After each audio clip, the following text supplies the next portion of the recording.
comme toi de Sarah Descent aux éditions Pocket Jeunesse. L'auteur aussi fait Écoute-la, pour toujours jusqu'à demain, Toi qui es la clé, En route pour l'avenir et cette chanson-là.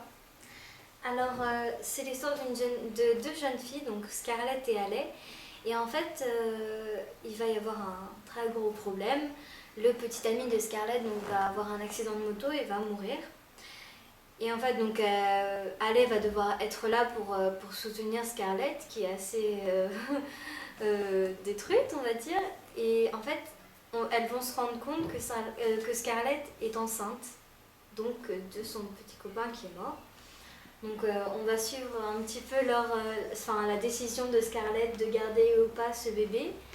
Et en fait, sauf qu'il va y avoir aussi une autre complication. Hailey, elle va tomber amoureuse d'un garçon, un mauvais garçon, on va dire. Non, c'est le meilleur ami du garçon qui s'est tué en moto. Alors, pourquoi t'as aimé toi? Parce que déjà, j'adore cet auteur. Ouais, moi aussi. Son écriture magnifique. Et je trouve que là, elle a un peu changé son écriture. Elle revenait souvent. Son style d'histoire, un petit peu. C'est un peu plus lourd. Elle faisait souvent des flashbacks, je trouve. Ah oui. Elle revenait souvent dans le passé pour expliquer les choses. Et j'ai beaucoup aimé ça. L'histoire, je la trouve aussi très très belle, très intéressante. Et puis la fin a changé énormément de ses autres livres. C'est un peu différent en fait, c'est un peu moins fleur bleue, voilà. On va dire. C'est beau, c'est très bien.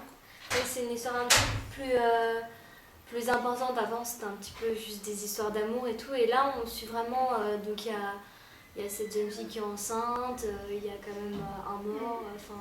Moi j'ai beaucoup aimé. Ouais, parce que ça parle aussi des problèmes qu'on peut avoir à 16 ans, mais aussi les bonnes choses.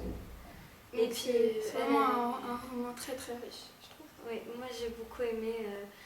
Et puis c'est une écriture assez simple et on le lit très rapidement. Un peu plus à l'été. Un petit peu de fraîcheur, on va dire.